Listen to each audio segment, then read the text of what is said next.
அனைவருக்கும் வணக்கம். எக்ஸாம்ஸ்க்கு எப்படி எஃபெக்டிவா ப்ரிப்பேர் பண்ணலாம், என்னெல்லாம் ஸ்ட்ராட்டஜிஸ் யூஸ் பண்ணலாம் அப்படின்ற வீடியோ சீரீஸோட 4th பார்ட் தான் இந்த வீடியோ.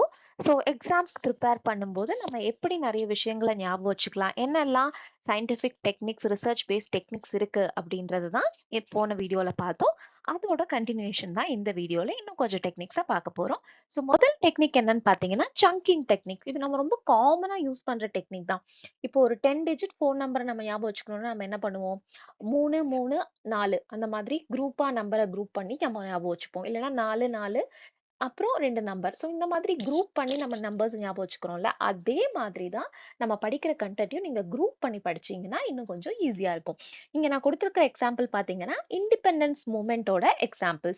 இண்டிபெண்டன்ஸ் மூவ்மெண்ட்ல வந்து ஃபேசஸ் ஆஃப் ஸ்ட்ரகிள் இருக்கு, மேஜர் லீடர்ஸ் இருக்காங்க, அதுக்கப்புறம் கீ ஈவென்ட்ஸ் இருக்கு. இதை வந்து நான் எப்படி குரூப் பண்றேன்னா 3 ஃபேசஸ், 4 மேஜர் லீடர்ஸ், அதுக்கப்புறம் 5 கீ எலிமெண்ட்ஸ். இந்த மாதிரி 3, 4, 5 அப்படின்னு சொல்லிட்டு ஒரு நம்பர்ஸும் கொடுத்துக்கிறேன். அதே மாதிரி நான் எனக்கு அந்த கண்டென்ட், அந்த பெரிய டாபிக்ல இருக்கிற கண்டென்ட்டை நான் 3 கேட்டகரிஸா டிவைட் பண்ணிக்கிறேன். அதனால ஃபேஸஸ்ல early phase, mass movements and then final ஃபேஸ்ன்ற ஒரு டாபிக் வந்துரும்.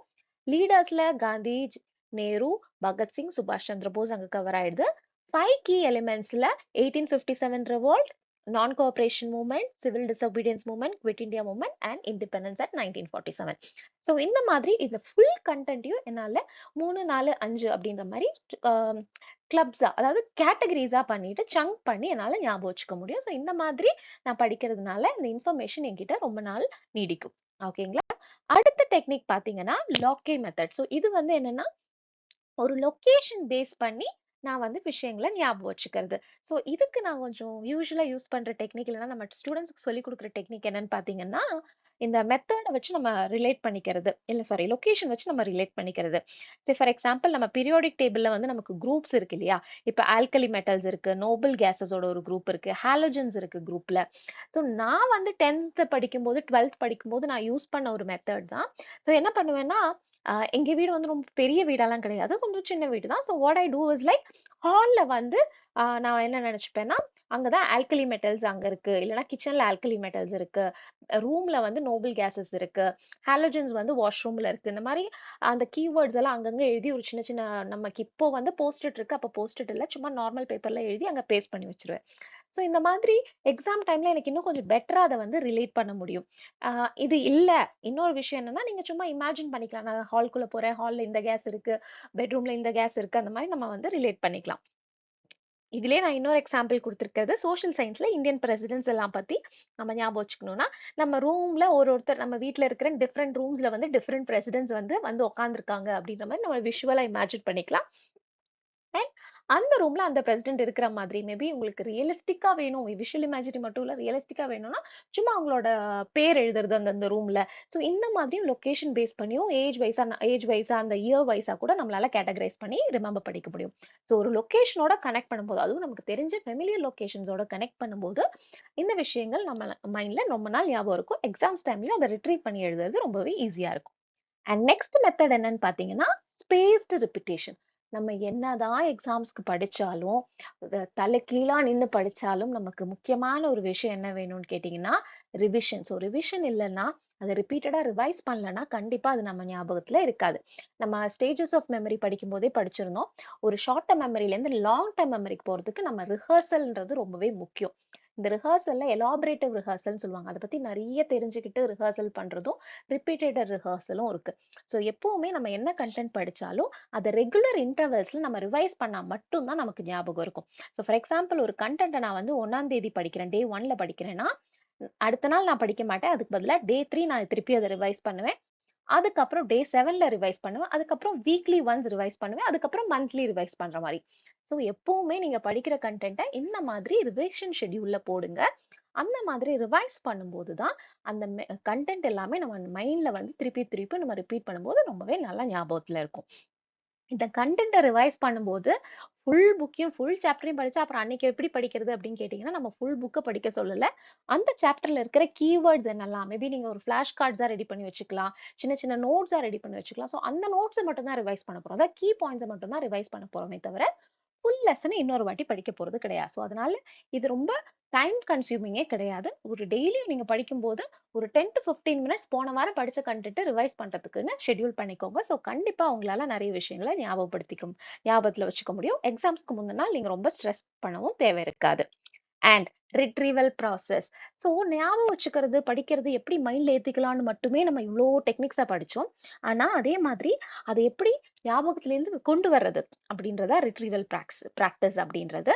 ஸோ எப்பவுமே ஓரல் பிராக்டிஸை விட writing down also will help you. So ஒரு நான் ஒரு லெசனை படிச்சுட்டேன்னா என்ன பண்ணுவேன்னா, அந்த லெசனோட ஃப்ரண்ட்ல ஒரு பார்ட் இருக்கு இல்லையா? Unit, sub unit, sub headings அந்த மாதிரி ஹெட்டிங்ஸ் வச்சுட்டு அந்த ஹெட்டிங்ல என்னெல்லாம் படிச்சேன், அந்த சப் ஹெட்டிங்ல என்னெல்லாம் கண்டென்ட் இருந்துச்சு. ஸோ இந்த மாதிரி ரிட்ரீவ் பண்றது.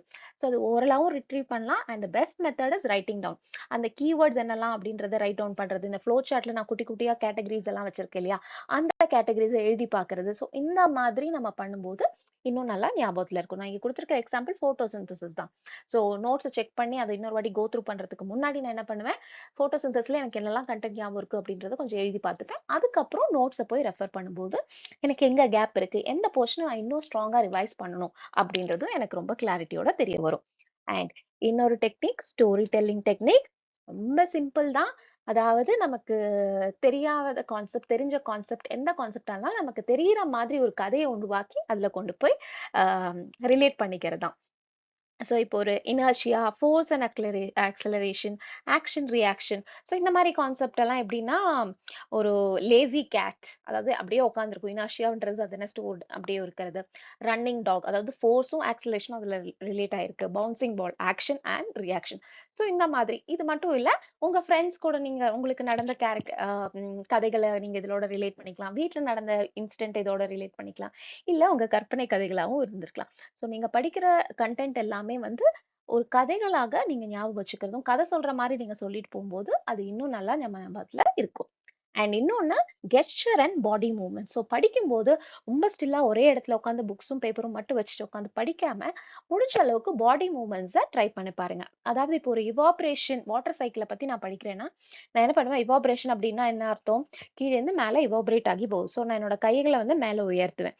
அண்ட் கண்டென்சேஷன் போது நான் வந்து அப்படியே சர்க்கிள் என்னோட கையை வச்சு நான் அதை அப்படியே ஒரு சர்க்கிள் மாதிரி பண்ணிக்கிட்டே இருப்பேன். ப்ரெசிபிடேஷன் போது அப்படியே கீழே வர்ற மாதிரி. ஸோ என்ன ஆகுதுன்னா, நான் ப்ராசஸ் படிக்கும்போது என்னோட ஹோல் பாடி, என்னோட முழு உடலும் வந்து அந்த கான்செப்டே ஃபோக்கஸ் பண்ணி நான் அதுல வந்து இன்வால்வ் ஆயிட்டு இருக்கேன். ஸோ படிக்கும்போது என்னோட வாயும், என்னோட பிரெயினும் மட்டும் இல்ல, என்னோட பாடி மூவ்மெண்ட்ஸும் அதுல இன்வால்வ் ஆறதுனால, நான் இன்னும் கொஞ்சம் ஆக்டிவா இருக்கேன் அண்ட் ஃபுல் கான்சன்ட்ரேஷன் என்னோடது அந்த ஒரு கான்செப்ட் மேல இருக்கும். அதனாலயும் என்னால இந்த டெக்னிக்ஸ வந்து இந்த டாபிக்ஸ வந்து இன்னும் பெட்டரா ஞாபகம் வச்சுக்க முடியும். And music and mnemonics technique எனக்கு தெரிஞ்சு ரொம்ப காமனா நம்ம யூஸ் பண்ற டெக்னிக் தான். நமக்கு ஏதாவது நிறைய கான்செப்ட் இருக்குன்னா, அதுக்காக நம்மளே ஒரு ஜிங்கிள்ஸ் இல்லைன்னா ஒரு ரைம்ஸ் மாதிரி இல்லைன்னா ஒரு போம் மாதிரி எழுதி அதை ஞாபகம் வச்சுக்கிறது. இல்லைன்னா ஒரு நமக்கு பிடிச்ச மியூசிக்ல அந்த பாட்டு அந்த லெட்டர்ஸ் எல்லாமே போட்டுட்டு யூஸ் பண்றது. நான்லாம் இந்த போயம்ஸ் இருக்கு இல்லையா, இங்கிலீஷ்லலாம் நம்ம போம்ஸ் எல்லாம் படிக்கும்போது இதெல்லாமே நமக்கு பிடிச்ச அன்னைக்கு ஃபேவரட்டா இருக்கிற பாட்டுக்கு தான் இதை போட்டு மெட்டுக்கு போட்டு அப்படி அந்த மாதிரி ஞாபகம் வச்சுப்போம். ஸோ அந்த மாதிரி யூஸ் பண்ணிக்கலாம்.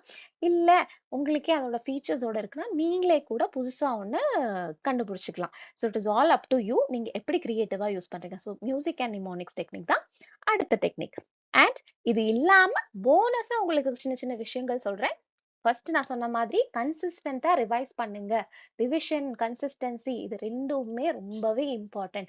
ஏன்னா நீங்க கன்சிஸ்டன்ஸா ரிவைஸ் பண்ணிட்டே இருந்தீங்கன்னா மட்டும் தான் அது உங்க லாங் டர்ம் மெமரியிலயும் இருக்கும். நான் முன்னாடியே சொன்ன மாதிரி நம்ம ஒரு கன்டென்ட்ட ரொம்ப நாள் யூஸ் பண்ணலன்னா, நம்ம லாங் டர்ம் மெமரியில இருந்து கூட அது அழிஞ்சிட்டு போயிடுறதுக்கு வாய்ப்பு இருக்கு.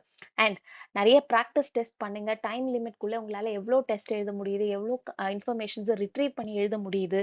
சில டைம் நம்ம நிறைய ஞாபகம் வச்சுப்போம். அந்த நிறைய ஞாபகம் வச்சுட்டு அந்த கொஞ்ச நேரத்துல எழுத முடியுமான்றதும் சேலஞ்சா இருக்கும். ஸோ அதனால பிராக்டிஸ் டெஸ்ட் பண்ணுங்க. Active learning. ஸோ ரொம்ப எப்பவுமே பாசிவா உட்காந்து சும்மா படிக்காம நிறைய குவிசஸ் கேட்கறது, நிறைய கேள்விகள் கேட்கறது, இல்ல ஹெட்டிங்ஸ் கொடுத்துட்டு அதுக்கு நீங்க எக்ஸ்பிளனேஷன் கொடுக்கறது, ஃபிளாஷ் கார்ட்ஸ் கிரியேட் பண்றது, இல்ல உங்க ஃப்ரெண்ட்ஸோட ஒரு கொலாபரேட்டிவ் லேர்னிங் கொடுக்கறது, இல்ல பேரண்ட்ஸோட உட்காந்து சின்ன சின்ன டாபிக்ஸ் கொடுக்க சொல்றது, அதுக்கப்புறம் அதுக்கு எக்ஸ்பிளனேஷன் கொடுக்கறது, இன்டராக்டிவ் குவிசஸ் வைக்கிறது. ஸோ இந்த மாதிரி டிஃப்ரெண்ட் டெக்னிக்ஸால நீங்க ஒரு கண்டென்ட்டை படிச்சீங்கன்னா 10th எக்ஸாம் மட்டும் இல்ல, நீங்க எந்த எக்ஸாமும் ரொம்ப கான்ஃபிடென்ட்டா அட்டெண்ட் பண்ணலாம். ஸோ இந்த டெக்னிக்ஸ் எல்லாம் கண்டிப்பா ட்ரை பண்ணி பாருங்க. உங்களுக்கு கண்டிப்பா ஹெல்ப்ஃபுல்லா இருக்கும். நாளைக்கு வேற ஒரு வீடியோல உங்களை எல்லாரையும் மீட் பண்றேன். Until then this is Neethu. Signing of.